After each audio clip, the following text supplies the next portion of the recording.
you. I'm gonna protect you." Then came Gilbert's public condemnation, and Barr said she was left completely floored. Since then, Barr has said she confronted Gilbert in anger and has returned again and again to the idea that Gilbert betrayed her. Still, the basic context matters, and it has to stay clear. Roseanne Barr posted the racist tweet. That part is not disputed. She deleted it, apologized at the time, and accepted responsibility, even while mentioning ambience. Sara Gilbert did not write the tweet. What Gilbert did was publicly condemn racism connected to a show she helped lead. She chose not to defend something she believed should not be defended. Some people see that as betrayal. Others see it as simple decency. That divide has never really gone away. Yet the first cause of everything was Barr's tweet, and Gilbert was not the one who sent it. It is worth looking at both sides honestly, because this is the one part of Gilbert's story where feelings and judgment still collide. From Barr's point of view, the hurt was real. She says Gilbert brought her back, promised support, and then publicly condemned her almost at once, before she even had the chance to explain herself. For someone who believed loyalty had been promised, that kind of public response could feel deeply personal. Even when the original mistake was her own, the pain she describes still sounds human. Gilbert's side is just as real. She was an executive producer with responsibility to a cast, a crew, and a show that had been presented as a story about diversity, love, and inclusion. Once Barr posted something racist, silence would have carried its own meaning. Protecting one person in that moment would have placed a burden on everyone else. In that view, Gilbert did not destroy the show. Barr did that herself, and Gilbert simply refused to pretend otherwise. Both readings can exist at the same time, but the clearest summary remains the simplest one. A woman posted something racist, lost her show because of it, and then blamed the colleague who would not defend it. And what Gilbert did after that is the part that changes the whole story. In fact, it is the reason the claim that things were somehow falling apart for her turns out to be so completely wrong. She saved the franchise everyone thought was dead. When ABC canceled Roseanne, it looked like the end of everything. Hundreds of jobs seemed gone. The #1 show on television had been blown apart, and at the center of it all was a star whose actions had made the situation impossible to contain. Sara Gilbert helped build the rescue. Working with ABC and the producers, Gilbert helped create The Connors, a spin-off built around the original cast except for Roseanne Barr. The setup was direct and painful. Roseanne Connor had died from an opioid overdose, a choice that tied the family's loss to the same crisis hurting working-class communities across America. Just as important, the deal was structured so Barr had no creative or financial involvement in the new show. Barr herself confirmed that, and it only deepened her anger. The Connors premiered on October 16, 2018, and against all expectations, it worked. The show ran for 7 seasons. It protected jobs for the cast and crew. It kept the Connor family alive on screen. The couch was still there. The Afghan was still there. The working-class soul of the story stayed intact for another 7 years, lasting all the way to 2025. The way the show handled Barr's absence was bold from the start. The writers did not quietly replace the matriarch or ease her out in a vague way. They made her death central to the story and used it to speak directly to the addiction crisis that had already touched so many families like the Connors. It was a serious decision, especially for a network comedy, and it gave the spin-off a reason to exist that went beyond simple survival. Over time, the audience stayed with it, critics continued to respect it, and the show proved that the emotional center of Roseanne had never belonged to one person alone. That took real skill. Gilbert inherited a franchise that had just exploded in public view, and she helped rebuild it into a show that kept going for another 7 years. That is not the story of someone whose future looks shaky. It is one of the strongest recovery stories television has seen in years. Gilbert also stayed at the center of that success. She played Darlene through all 7 seasons and remained an executive producer the whole time. As the show continued, Darlene became the emotional anchor of the family, the adult child trying to hold everyone together while life kept pressing in from every side. Gilbert first played that role at 13. Then, at 50, she was still playing the same character while also helping shape the series behind the scenes. Very few actors get to grow up inside one role across nearly 4 decades. Even fewer get to help lead the show while doing it. The ending that wasn't a downfall. That brings us to the events that doom-filled headlines like to use as proof that something has gone wrong. But when you look at them closely, they tell a very different story. The show ended with intention and respect. The Connors closed with a 7th and final season, presented as a 6-episode farewell event. The 2-part series finale aired on April 23, 2025. This was not some abrupt collapse. It was a planned conclusion for a television family that had existed for nearly 40 years, if you count the original Roseanne. Reports about the ending described it as a creative choice to finish well, not as a desperate shutdown caused by failure. Gilbert herself spoke about it in warm and grateful terms when she talked to People in April 2025.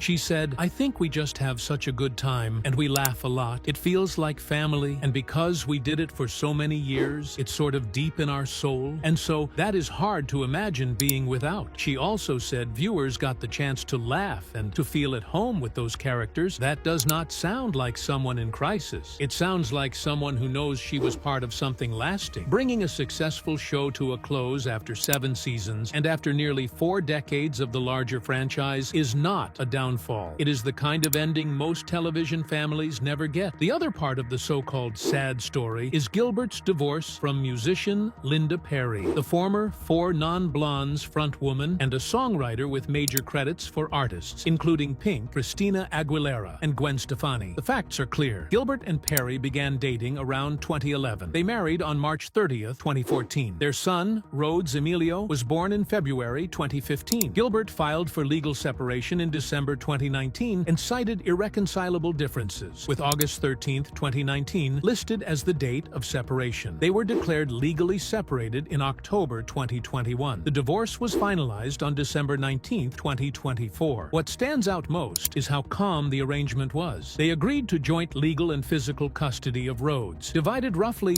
50-50. Neither pays child support. Both waived spousal support. Those are not the terms of a vicious split. They are the terms of 2 people who found a way to move forward without tearing each other apart. The public tone has matched that. Perry spoke about the end of the marriage without bitterness. She said, "Things that end doesn't mean they're over or they're bad. It's just you're evolving into a different place." In an earlier interview, she had also said, "I'm still on an incredible adventure with Sara. I love her. I adore her. We have a beautiful family." She described it as part of life, part of a continuing journey. Gilbert, as usual, stayed private and chose not to drag the marriage through the press. In its own quiet way, that restraint says a lot. It also meant the tabloids never got the messy drama they kept hoping for. Of course, divorce is painful. No one should pretend otherwise, but a 5-year process handled without open warfare, with a stable plan for co-parenting, no support battle, and both people speaking with respect is not a public collapse. It is not scandal. It is not tragedy. It is 2 adults handling the end of a marriage with care, maturity, and a clear focus on what matters most. In many ways, the way Gilbert and Perry moved through it offers a small example of how these endings can be handled with dignity.